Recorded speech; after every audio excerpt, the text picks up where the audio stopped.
Hello friends, कैसे हैं आप सब। तो बात जब रिलेशनशिप्स की आती है तो डायरेक्टली हम ये कह सकते हैं कि बात हमारी इमोशंस की हो रही है।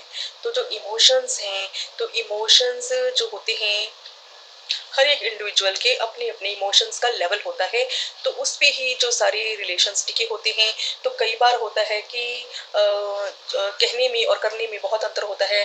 हम किसी के दिल में रहते हैं या दिमाग में रहते हैं, तो हम अपने आप की तरफ से ही अजम्पशंस कर लेते हैं, सोच लेते हैं। तो लेकिन जो कई बार ये होता है कि जैसे हीरा या सोना, जो परखने वाला होता है वो अलग ही होता है। लेकिन अगर कोई सूरदास है, जैसे उसको क्या पता क्या चमक होती है, कि क्या मेटल कौन सी है।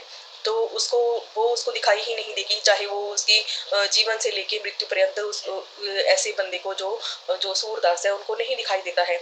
तो हम जो है अपनी सारी एनर्जी, अपनी सारी ऊर्जा उन्हीं लोगों पर लगा लेते हैं जिनको कि नजर आने वाला नहीं होता है।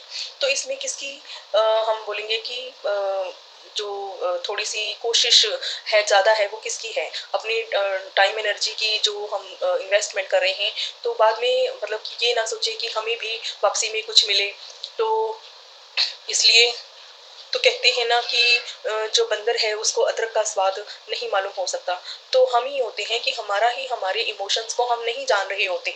तो हम एक्सपेक्टेशंस बहुत कर लेते हैं। तो अपनी ना इमोशंस को जानने की वजह से तो हमारा बहुत सारा टाइम भी वेस्ट होता है। और अ, एक बात है कि अगर मन में ठान लिया है कि सोशल सर्विस करनी है या हमने रिलेशनशिप्स को निभाना है, तो ये मान के चले कि हम जो भी सर्विस कर रहे हैं, तो वो सर्विसेज जो हम हैं अपनी इमोशनल बेसिस पर कर रहे हैं, ना कि दूसरों की इमोशनल बेसिस पर। क्योंकि जो दूसरे की इमोशनल बेसिस होगी, तो उसका दूध का दूध और पानी का पानी तब आएगा जब उसकी कहनी और कथनी समान होगी। जब एक्शन में तो कुछ भी नहीं है और लेकिन बातों में बहुत कुछ है, तो इमोशंस इट मीन्स कि उसमें इन्वॉल्व नहीं है। तो वो जो सारा कुछ किया जा रहा है वो दिमाग से किया जा रहा है, दिल से नहीं किया जा रहा। क्योंकि जो दिल होगा तो उससे जो कोई भी उसका रिस्पॉन्सिबिलिटी, अकाउंटेबिलिटी लेनी बनेगी, तो फिर वो आगे जो रेसिप्रोकेट होगा तो उस हिसाब से ही होगा।